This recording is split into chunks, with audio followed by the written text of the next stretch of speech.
Kalau kalian untuk berjuang masuk ke partai itu, apakah bukan juga bagian menghidupi, memberi nafkah kepada anak-anakmu yang terdiri dari laki dan perempuan? Apakah itu akan dipisahkan hanya laki-laki saja, perempuannya akan diabaikan? Lupa kalian. Sekali lagi, kalau benar kalian adalah PDI Perjuangan, kalau memperlakukan hal seperti itu, sudah tahu apa akibatnya. Loh, enak saja. Loh ya, buat tepuk tangan yang keras. Ini kan jadi sedikit karena perempuannya sedikit. Ya Allah, ya Tuhanku, Gusti Allah itu maringi loh. Masa lupa ini ada Pak Ma'ruf kalau saya salah. Kenapa Nabi Adam itu yang sendiri diberikan namanya Siti Hawa? Ini kan pelajaran.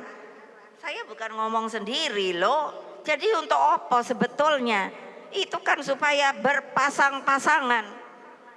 Lah kok sekarang di Indonesia yang telah dimerdekakan, diproklamasikan oleh Bung Karno, yang telah mengatakan bahwa laki perempuan adalah setara, dan di dalam hukum Republik Indonesia, nih saya bacakan kalau salah apa bunyinya, konstitusi loh, amanat loh, segala warga negara bersamaan kedudukannya di dalam hukum dan pemerintahan, dan wajib menjunjung tinggi hukum dan pemerintahan itu dengan tidak ada kecualinya.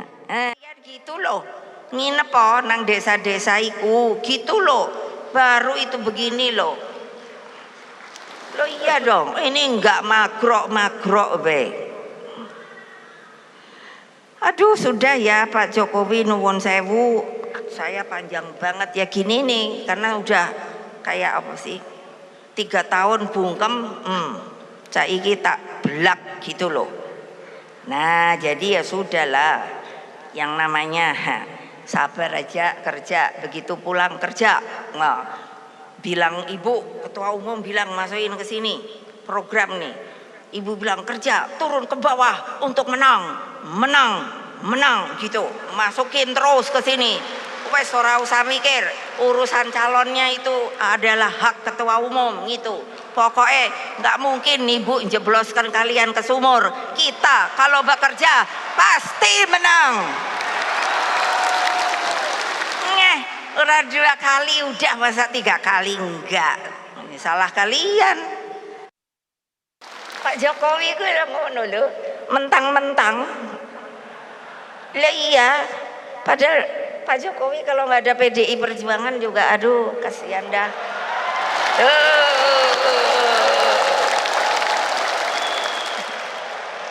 Lo legal formal lo. Beliau jadi presiden tuh nggak ada kan ini. Legal formal. Ya, banyak sekali pernyataan-pernyataan dari Ketua Umum PDI Megawati Soekarno Putri yang menarik untuk kita bahas pagi hari ini. Ya. Kita akan langsung bahas, sudah ada 2 orang narasumber yang sudah bergabung bersama kami pagi hari ini. Ada Mas Hasto Kristianto, Sekjen PDIP. Terima kasih sudah hadir Mas Hasto. Sama-sama Mas Bayu. Ya, kemudian ada Mas Adi Praetno, terima kasih sudah hadir, analis politik. Sebelumnya, selamat ulang tahun untuk PDI.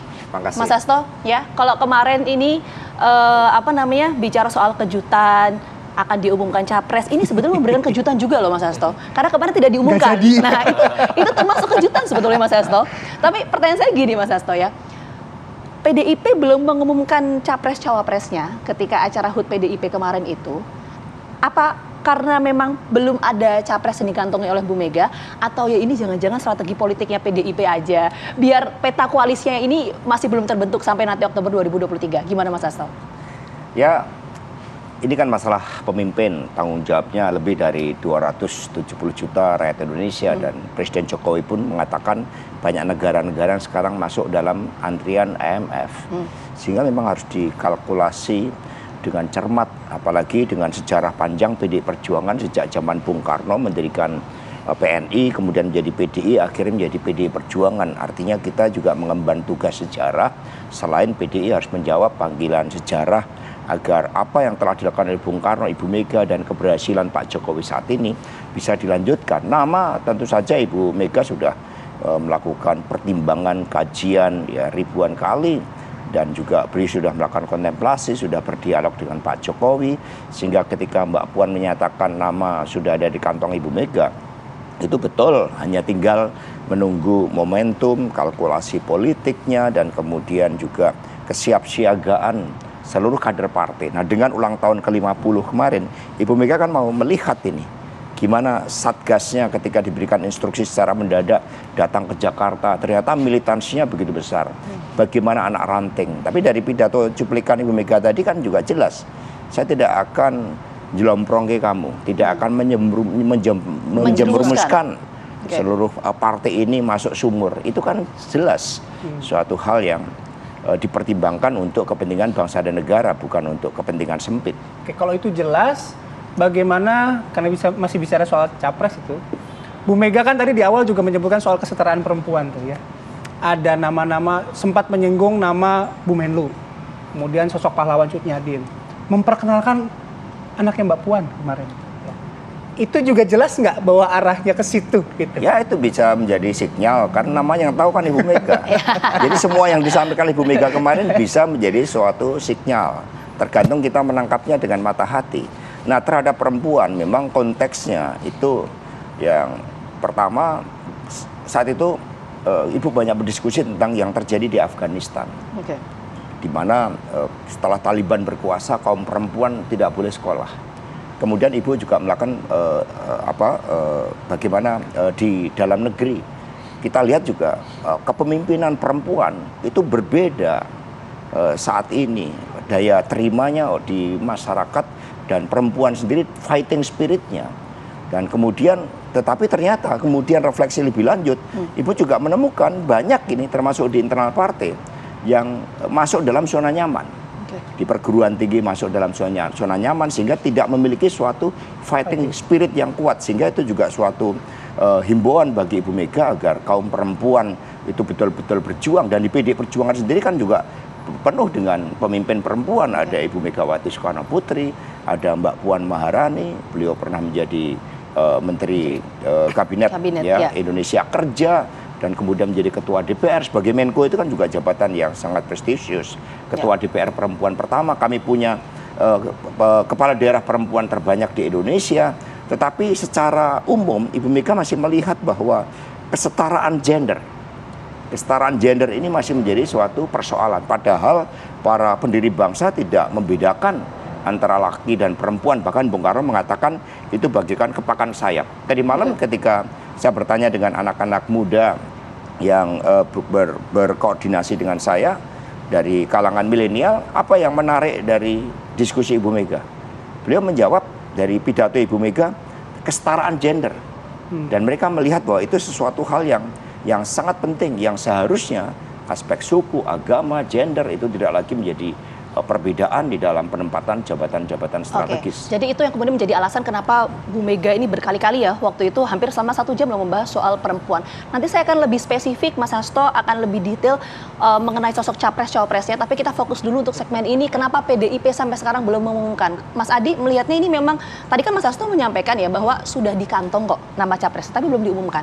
Apakah ini strategi dari PDIP untuk kemudian agar peta koalisi belum terbentuk nanti sampai Oktober pendaftaran capres-cawapres ke KPU, Mas Adi? Ya, saya kira 2 hal. Pertama, PDIP itu kan cukup confident sebagai satu-satunya partai yang sudah punya boarding pass untuk maju. Ya. Kalau yang lain mungkin istilahnya gerusa-gerusu mengumumkan, karena dia butuh partner untuk berkongsi, berkoalisi, mengamankan tiket. Nah, PDIP nggak begitu.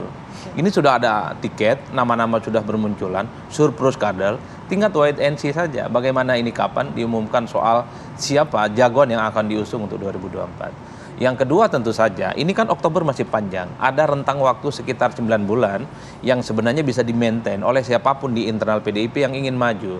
Terutama Puan Maharani dan Ganjar Pranowo untuk melakukan kerja-kerja politik, sosialisasi politik, meningkatkan popularitas dan elektabilitas mereka. The end of the day-nya saya kira dalam waktu dekat akan juga diumumkan. Apalagi ada satu statement persiapkan untuk pertemuan yang semakin besar di 1 Juni.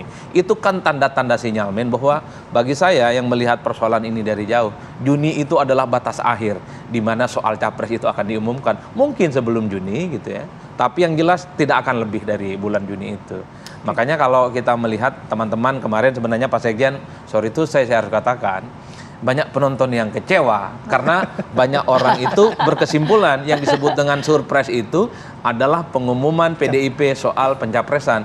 Rakyat ini kan begitu gampang berkesimpulan. Ketika Pak Hasto bilang akan ada surprise, satu-satunya kesimpulan yang muncul adalah akan ada pengumuman siapa capres yang akan diumumkan. Tapi kejutan juga kan akhirnya tidak diumumkan. Tapi gini, Mas Adi, apa sih kemudian risiko politik yang dihadapi oleh PDIP kalau misalnya kemarin itu jadi mengumumkan capres-capresnya, terutama untuk peta koalisi? Ya sebenarnya tidak ada resiko apapun. Ini kan soal timing ya. Karena resultante gerakan politik belakangan ini memang ingin melihat bagaimana di ujung pergerakan politiknya. Kan semua poros politik yang berkembang hari ini kan belum ada yang fix dan firm. Ada poros politik yang dibuat tapi jagoannya belum ada. Seperti KIB, ini semacam rumah besar. Itu mereka mau kawinan, tapi pengantinnya belum ada, Pak. Rumah besar ini bisa bubar kalau pengantinnya nggak cocok. Ataupun ada yang bilang poros perubahan politik, jagoannya ada, tapi tiketnya nggak ada. Dan seterusnya, dan seterusnya. Saya membaca konstelasi politik, konfigurasi politik yang berkembang belakangan ini, itu ujung-ujungnya adalah last minute soal, satu, siapa yang akan sepakat mendaftarkan ke KPU secara bersama, yang kedua soal pengantin capres dan cawapres. Jadi bagi PDIP ini mazhabnya last minute juga. Kayak Sama dengan 2014 mereka ya? yang sejak awal sudah umbang kanan, umbang kiri, roadshow, melakukan gerakan politik, karena belum ada yang fix dan belum ada yang pasti. Berarti unsur surprise-nya apa kemarin kalau misalnya memang Mas Hasto kan sebelumnya sudah nyebut. Unsur surprise-nya apa deh Mas kalau misalnya Mas Hasto kemarin bilang sebelum acara ya akan ada surprise? Sebenarnya dari Ibu Mega itu mudah dibaca. Kita kan sudah saya kasih sinyal juga. Ini ulang tahun ke-50. Ya Ibu Mega lebih banyak melakukan kontemplasi, bertemu dengan anak-anak beliau dari struktur yang paling bawah, anak ranting, PAC, Satgas. Meskipun kami di partai ini nggak pernah membeda-bedakan antara sekjen dengan anak ranting itu sama, yang berbeda hanya tanggung jawab wilayahnya. Surprise-nya adalah yang pertama, mengingatkan bahwa berpartai itu betul-betul ketika kecenderungan manuver pilpres itu hanya ke elit, itu justru harus menyapa yang paling bawah dulu, harus blended dengan yang paling bawah dulu. Ini kan anti mainstream.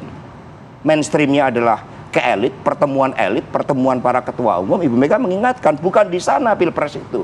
Pilpres itu di hatinya rakyat. Itu surprise pertama di dalam teori politik, mengingatkan itu. Kemudian yang kedua juga penegasan bahwa menjadi presiden itu perlu kekuatan kolektif. Partai saja tidak cukup tanpa topangan kekuatan rakyat. Yang ketiga punya visi, maka Ibu Mega kemudian meresmikan kapal rumah sakit sebagai komitmen bahwa kita adalah negara kepulauan, kita adalah negara yang di dalam pertarungan geopolitik punya cita-cita menjadi pemimpin di antara bangsa-bangsa di dunia. Maka kami luncurkan kapal rumah sakit Laksamana Malahayati itu yang kemudian diingatkan oleh Ibu Mega. Kami tidak mencampurkan antara peringatan HUT partai untuk menggelorakan kembali seluruh nilai-nilai perjuangan kepartean, kemudian dicampuri urusan dengan mengumumkan calon presiden.